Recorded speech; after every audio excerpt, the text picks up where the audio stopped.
ભારતની મોટી સિદ્ધિ ફરી યુઝ કરી શકાય તેવું પહેલું હાઇબ્રિડ રોકેટ ડ્રીમી-1 લોન્ચ। ભારતે પહેલીવાર રીયુઝેબલ હાઇબ્રિડ રોકેટ ડ્રીમી-1 આજે ચેન્નઈના થિરુવિંદડઈથી લોન્ચ કરાઈ છે। આ દેશના અવકાશ સંશોધન પ્રયાસોમાં એક મહત્વપૂર્ણ અને ઐતિહાસિક છે। ડ્રીમી-1ને તમિલનાડુ સ્થિત સ્ટાર્ટઅપ સ્પેસ ઝોન ઇન્ડિયા દ્વારા માર્ટિન ગ્રુપના સહયોગથી વિકસાવવામાં આવ્યું છે। આ રોકેટ અવકાશમાં જઈને સંશોધન કરશે।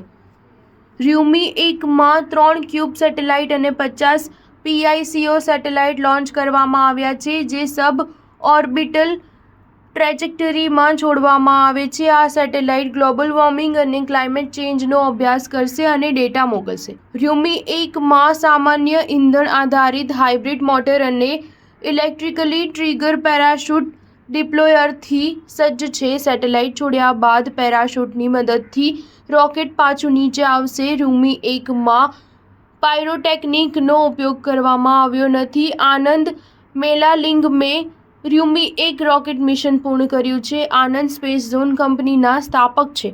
તેમણે આ રોકેટ અને સમગ્ર મિશન બનાવવા માટે ઇસરો સેટેલાઇટ સેન્ટરના પૂર્વ ડિરેક્ટર ડોક્ટર એમ અન્નાદુરાઈનું માર્ગદર્શન લીધું છે। ડ્રીમી-1 રોકેટમાં લિક્વિડ અને સોલિડ ફ્યુઅલ પ્રોપેલન્ટ સિસ્ટમ છે, જેથી ઓપરેશનલ ખર્ચ ઘટે અને ક્ષમતા વધે। Space zone India arrow technology company છે। તે સ્પેસ ઇન્ડસ્ટ્રીને ઓછા ખર્ચે યોગ્ય ટેકનોલોજી અને સુવિધાઓ આપવા માંગે છે। ડ્રીમી-1 રોકેટનું કુલ વજન 80 કિલોગ્રામ છે, તેમાંથી 70%નો ફરીથી ઉપયોગ કરી શકાય છે। સ્ટાર ન્યૂઝ 7 હંમેશા સચ્ચાઈની સાથે।